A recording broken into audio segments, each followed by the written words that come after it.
We have all been in the situation where someone has taken an interest in us, be it an ex or someone you've never been with before, and you're just not really interested. When they approach you to ask you out, whether it's a guy or a girl, you politely say, "Ah, look, you're a lovely person, but I'm not really interested. Thanks anyway, I'm flattered," but it's a no, and they just don't go away. Not only do they not go away, but they become violent. They're watching your every single move. They're sending you emails and texts. They're threatening you. They befriend your friends, turn up at your work or on nights out with your friends. They basically turn into a stalker, all because you don't want to have a relationship with them. Up until 2023, stalking was not a crime in Ireland, and you could not get a no contact order or protection order unless you had been in a relationship with that person. This is the case of Eve McDowell, who over a period of 17 days was stalked by a classmate where she was studying at NUI Galway in 2018. Eve in 2017 started her first year in college in NUIG, which is the National University of Ireland Galway. It was previously known as University College Galway and was founded in 1845. It is home to almost 4,000 international students from 110 different countries and is ranked as one of the top 1% universities worldwide and one of the top 30 most beautiful campuses in Europe. It has 248 study programmes and it is also a public research university.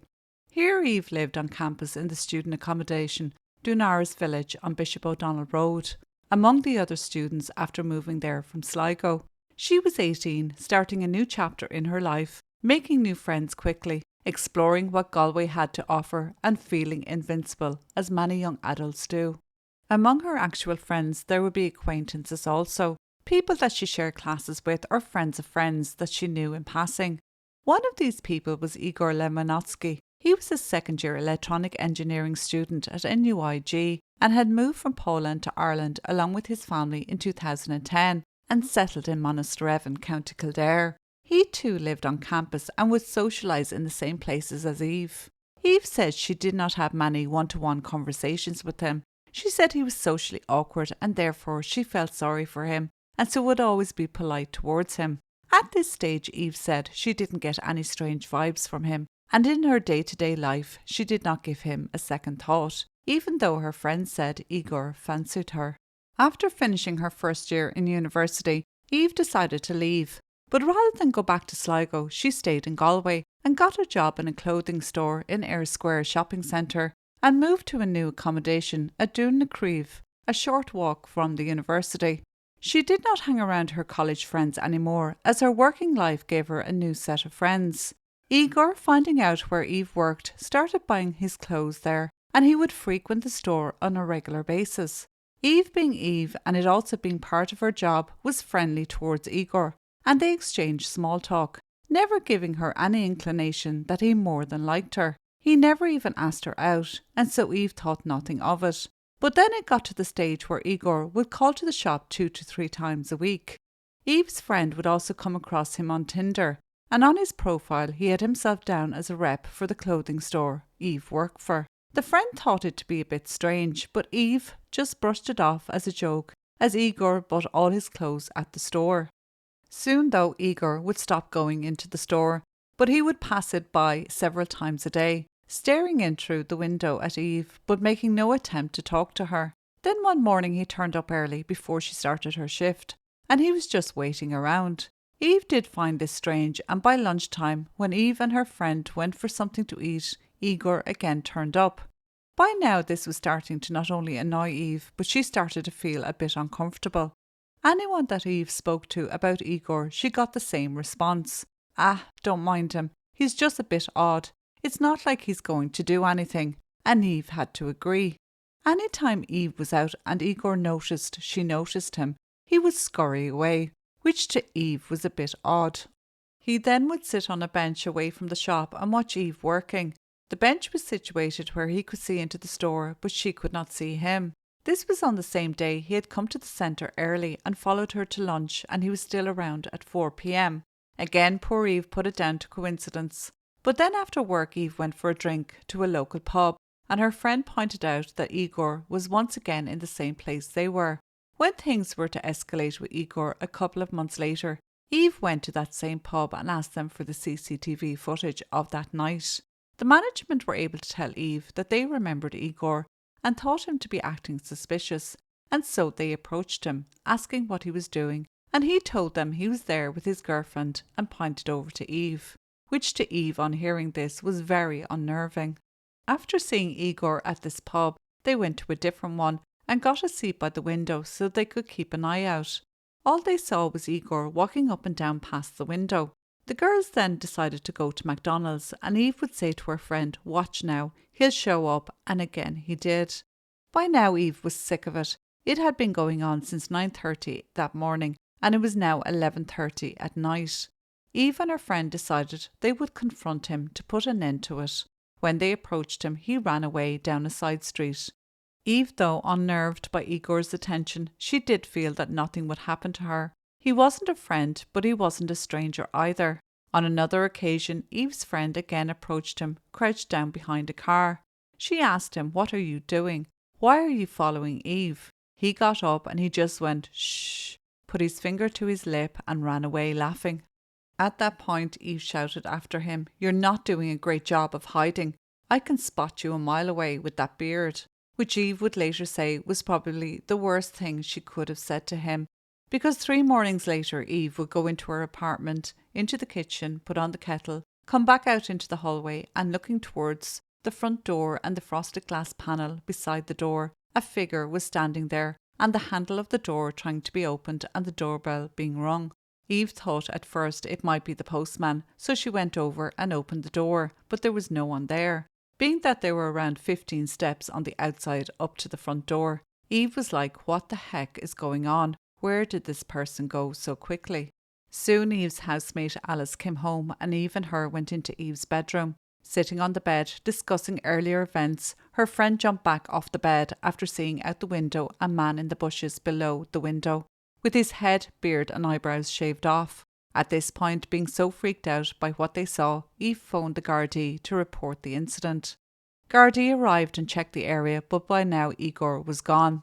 Eve also began researching what she could do, a protection order or a barring order or some service that could help her. There was nothing. Even the Gardaí couldn't do anything, as Eigor had not actually done anything to Eve, but they did offer to have a talk with him. They told her not to walk anywhere on her own and make sure she locked the apartment up day and night. Eve, knowing she was in an upper floor apartment, felt that little bit safe, but she literally now could go nowhere without looking over her shoulder. She had become totally paranoid. Eve took a break from Galway after this incident and went home to Sligo to visit her parents. On returning to Galway, she changed her routine and route to work or into town. She went nowhere on her own, and her boyfriend was around as much as possible. One night, Eve and her boyfriend were walking through campus and they spotted Eigor. It looked like he was going to approach them, but he ran away again. Then when the pair came home later that night to Eve's apartment, Eigor was seen by them in a bush near her neighbour's house across the road. She phoned the Gardaí again, and they came and took statements and was told the usual. Unless he does something, there was nothing they could do. Eve didn't sleep that night. She felt things were escalating and something was going to happen. Unfortunately, she was right. Just a few hours later, Eve's friend Alice was sleeping on the couch as she had forgotten her bedroom keys. It was the 27th of May 2019 and it was a warm night, so at around 6:30 a.m, Alice opened the balcony doors to let in some air. As she was drifting back to sleep and Eve awake, she heard her friend suddenly scream, oh my God, it's him, get out, get out."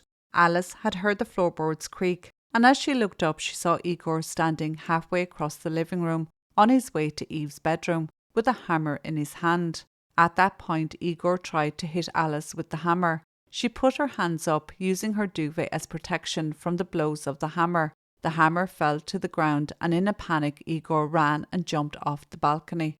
When the Gardaí and emergency services arrived, Alice was brought to hospital. She had suffered defensive wounds to her arms and hands. She was blessed it was nothing more serious.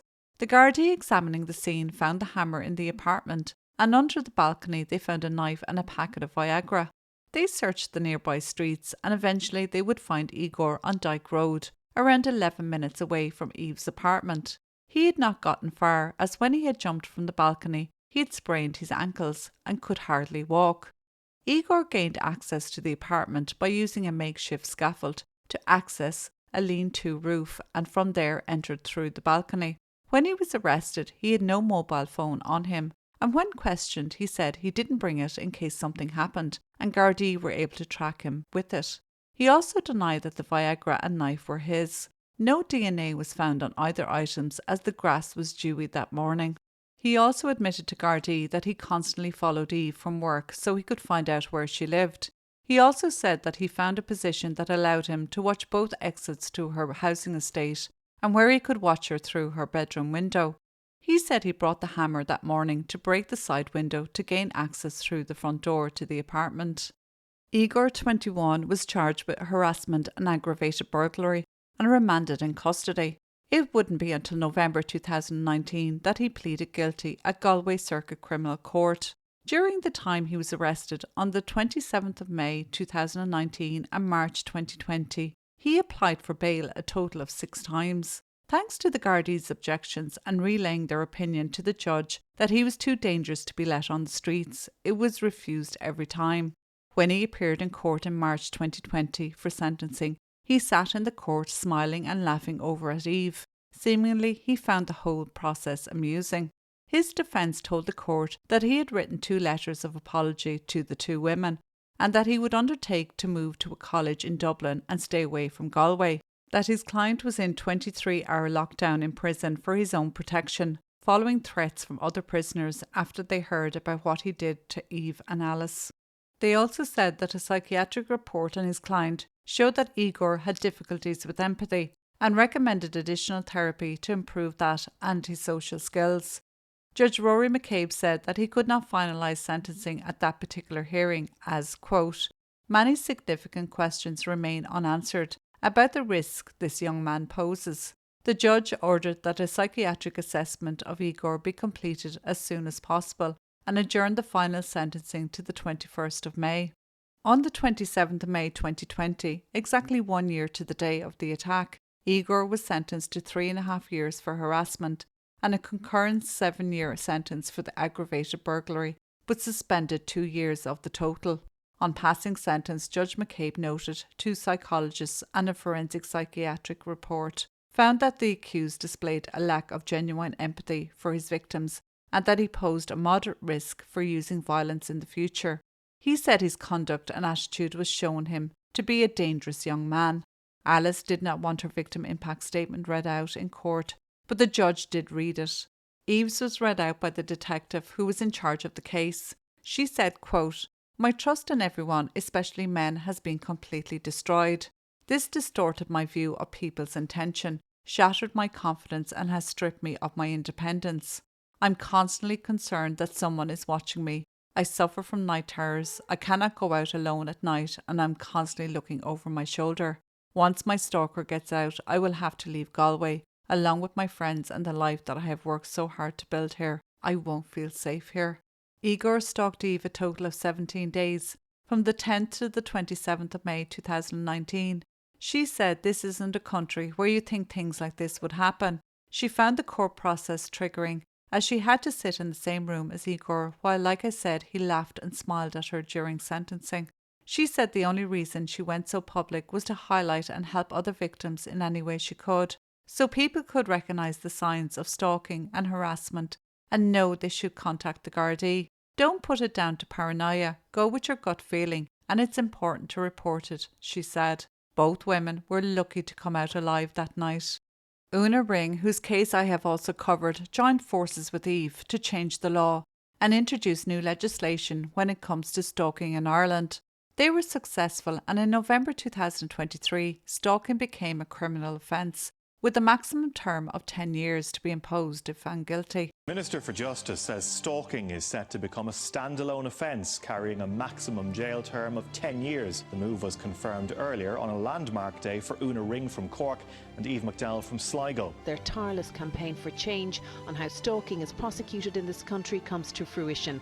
This is the culmination of over a year's hard work by campaigners Eve MacDougall and Una Ring. One of the most significant changes is actually having the word stalking on legislation so that victims or survivors know what they're actually going through and it validates their experiences. If it stops even one person going through it, our job is done. They also set up a website which you can go to help people to recognise stalking and steps they can take to get help and protect themselves. Eigor was released from prison in March 2023 after serving just under 4 years of the 5 years he was to serve. Eve was of the understanding that she had a no contact order for 5 years from the date of his release, but when she questioned Gardaí about this, no such order existed. She was on her own and it is still that way to this day.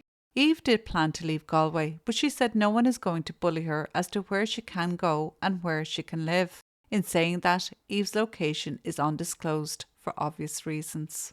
Since Eigor's release, she has received Facebook requests from accounts named I Am Following You and has received blank texts from unknown numbers. She said her mind swaps day to day from being a victim to a survivor, but she lives her life to the full. It is unknown where Eigor is. I presume the Gardaí know, but I won't hold my breath. If they do, they are not sharing it with Eve.